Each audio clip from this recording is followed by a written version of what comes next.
అండి అందరూ ఎలా ఉన్నారు? ఈరోజైతే మన తోటలో దొరికే గురుగాకు సాంబార్ అయితే చేస్తున్నాం. గురుగాకునైతే ఇలా క్లీన్ చేసుకొని 3 to 4 టైమ్స్ అయితే వాష్ చేసుకోవాలి. ఎందుకంటే అందులో మట్టి అయితే ఉంటుంది కదండి. ఇదైతే తోటలో నుంచి తీసుకొని వస్తాం కాబట్టి మట్టి చాలా ఉంటుంది. 3 to 4 టైం అయితే వాష్ చేయాలి. అప్పుడే దాంట్లో ఉండే మట్టి అయితే క్లీన్ అవుతుంది. కడిగిన తర్వాత అందులో ఉండే నీళ్ళంతా సపరేట్ అవ్వాలి. తర్వాత గురగాకనైతే ఎత్తి కుక్కర్లోకి అయితే వేసుకొని కావాల్సిన పదార్థాలు అయితే వేసుకుందాం.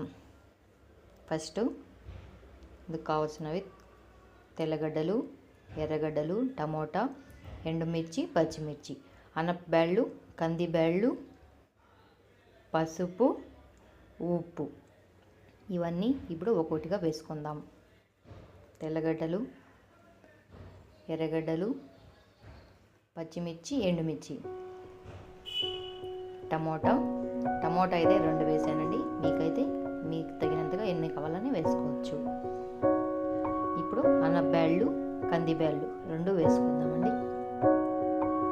అందులోకి తగినంత ఉప్పు, పసుపు వేసుకోవాలి. అందులోకి తగినంత చింతపండు అయితే వేసుకోవాలి. మనం ముందు టమాటా వేసాం కదండి, అందుకే కొంచెం చింతపండు అయితే చాలు. ఎందుకంటే మళ్ళీ పులుపు చాలా అయిపోతుంది. ఇప్పుడు వాటర్ వేసుకొని స్టవ్ మీద అయితే పెడదామండి. ఆన్ చేశాను. ఇప్పుడు కరెక్ట్గా 5 విజిల్ వస్తే చాలండి.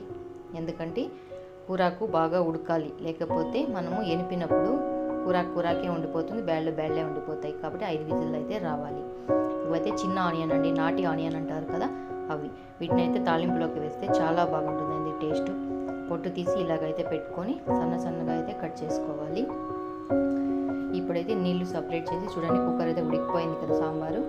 నీళ్ళు సపరేట్ చేసేసి ఇలాంటిది ఒకటి ఎనపడానికి అయితే ఉంటుంది కదండి, పప్పు గుత్తి అంటారు. ఇలాంటి దీంట్లో మెత్తగా అయితే స్మాష్ చేసుకోవాలి. స్మాష్ చేసుకున్న తర్వాత తగినంత వాటర్ అయితే వేసుకోవాలి. గట్టిగా కావాలనుకుంటే నీళ్ళు కొంచెంగా వేయండి, నీరుగా కావాలంటే నీళ్ళు కొంచెం ఎక్కువ వేసుకోండి. మీకు తగినంత మీరు ఎలా వాటర్ యూజ్ చేస్తారో అలా వేసుకోవచ్చు. చూడండి, ఇప్పుడైతే ఇలా ఉంటుంది. అంతా ఎనిపేస్తాం కదండి. ఇప్పుడు తాలింపు అయితే పెట్టుకుందాం.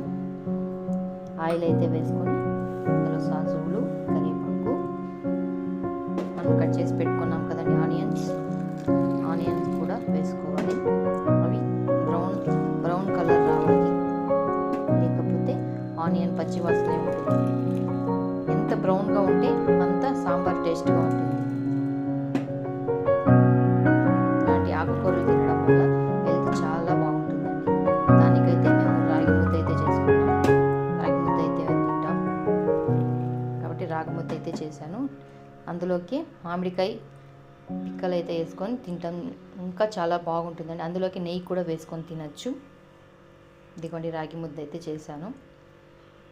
మా పిల్లలు వచ్చిన టయానికి అయితే మా పిల్లల జొత్తలో అయితే తింటామండి. వాళ్ళైతే 3:30కి అయితే వస్తారు. 3:30కి అయితే భోజనం చేస్తామండి. ఇదిగోండి, ఇది మా లంచ్ ఈరోజు. ఇంట్లో చేసిన వడియాలండి. మన ఛానల్ ఎవరైనా ఫస్ట్ టైం చూస్తుంటే ప్లీజ్ లైక్ చేయండి, సబ్స్క్రైబ్ చేయండి. ఇలాంటి వీడియోస్ కోసం మన ఛానల్ని ఫాలో అవ్వండి.